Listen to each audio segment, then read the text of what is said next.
good freaking game right there. That was one of the best clan battles I've ever been a part of. And in my opinion, easily one of T.A.C.T's most intense battles. Just as intense, if not more so, than fighting Elite Legends itself. The majority of people from PlayStation 4 leaderboards on Fall of Cybertron PlayStation 4 and a few old faces were able to make a pretty good cameo appearance in this clan battle for the most part. JacobtheUsher was here, Darkside-Prime, Heffen, Gunners, Saxzaxx, and the whole shebang. All in all, this was a really good clan battle. In T.A.C.T, I'm very proud of you. We gave this everything we had to give. This was our most powerful roster, and all of you gave everything we had to give. And I'm very proud of you all. Just after all the revising and editing of all the stuff and checking it all, make sure everything's good, and having enough here collected in order to give my general synopsis. I'm just really tired. But the work is the work. Let us revise. Okay. Starting with Capture the Flag.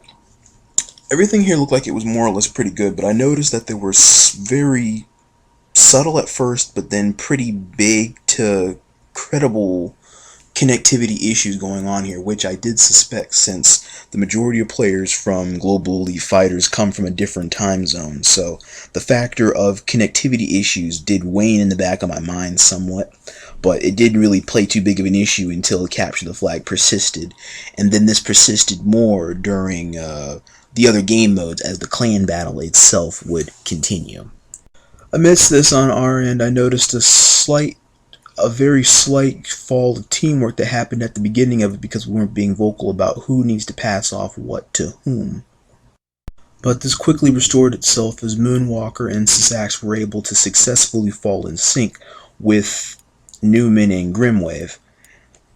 And then I was able to try and play off of that myself and slowly guide them as they needed to. For the most part, capturing the flag was pretty simple. They know what to do and when and how to do it. It's just Newman and Grims, and for the most part, possible officer, tack barricade. I need to guide sometimes in order to let them know this is what you got to do at what times. At one point, though, officer just made the run right for the flag, and I didn't even have to say. He just already knew. And right then and there, that was the play of the day that was about to happen. And in a sense, that's what I want to happen more often, is for T.A.C.T to try and make the best situation possible happen off of your own judgment, not so much me instructing you, or gradually guiding you at select times that could be favorable or advantageous in different perspectives. Moving on into Conquest Revision, everything there seemed to be pretty good. Again, connectivity issues persisted since Grims had trouble connecting. Newman actually didn't have any problem staying in this time around, but I noticed again when the came back in, there was a fall in communications because there was almost a point where there were 2 or 3 scientists at one point until I made the call in order to make sure, hey, you need to check your stuff, switch immediately as soon as possible upon your next spawn, and otherwise it's going to persist and it'll be above the necessitated 1 to 2 minute margin of having exceeded the max before it gets called, and then it's probably either going to be a redo, quote unquote, however that would work, or just a DQ, or however the rule outline would insist in exceeding the maximum beyond a certain time limit that's not barring sub-in time, or time in which in order to switch your characters off to something else. And Team Deathmatch was very straightforward. One team won, one team lost. Again, connectivity issues happened. The negatives I had about the match, there were a few in particular instances that I could say that I did have a negative perspective on, or that I could say that really did not need to be. For one, there was the misconstruity of the way that the Conquest match ended, because Saxzaxx told me that she and a couple others were teabagged by one of the G.E.F people, and I don't appreciate that, and I'm going to address that now just like I addressed it with KOA. I don't appreciate any type of teabagging or any type of game because you can't handle the outcome that had happened, or you made the comeback, but it wasn't enough to seal the deal. Because what that does is that ill train of thought, when you make such an irresponsible action in teabagging people, it disrespects my clan. And I don't appreciate that, whichever G.E.F member did that. Because it almost ruined one of the most beautiful clan battles that had ever happened between our groups for the very first time. And you want to ruin it with some petty dumb shit like teabagging people. Don't do that shit. I don't care if it was in the mood or not. You need to know better and you need to do better. And two, the way the team deathmatch ended, I'm not entirely sure exactly how to view the perspective of that, because it was popped in the chat that there were 3 destroyers that were present at the end of team deathmatch, and whether or not it was paid any mind to or not, I don't know. It looked like it was a 6v5, but I assured that T.A.C.T last night that it was not a 6v5, because Mutiko20, who was respectfully playing for G.E.F, had subbed out and sat out, which is why he was in the air for the majority of the time as a spare scientist that was just up in the air. But for a select portion of the final moments of the match in Team Deathmatch, there were a total of 3 destroyers that were present there.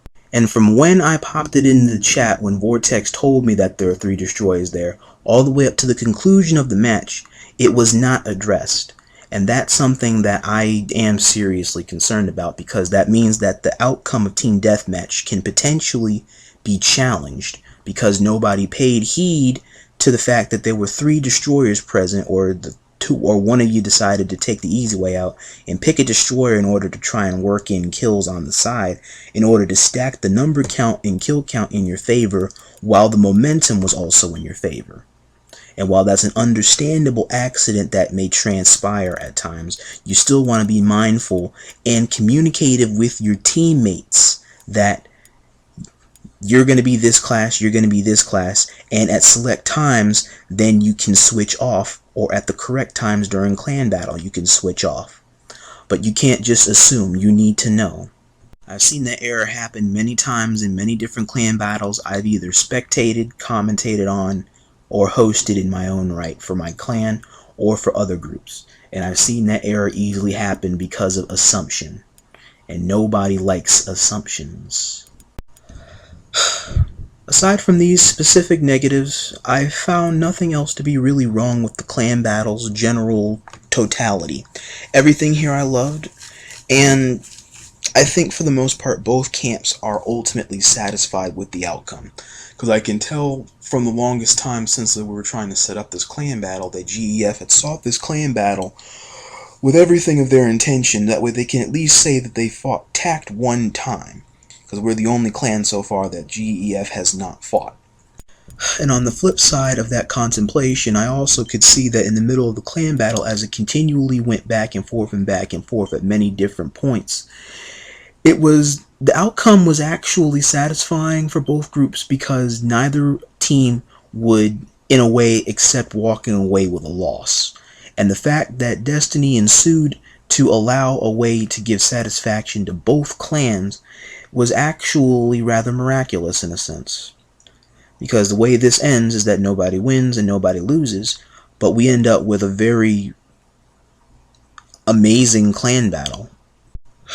One that was actually a few months in the making. For you see, I'll elaborate a little bit on this, and then this will bring my synopsis to a close, is that the initial outline for this clan battle was to take place back on April 7th of this year, earlier this year.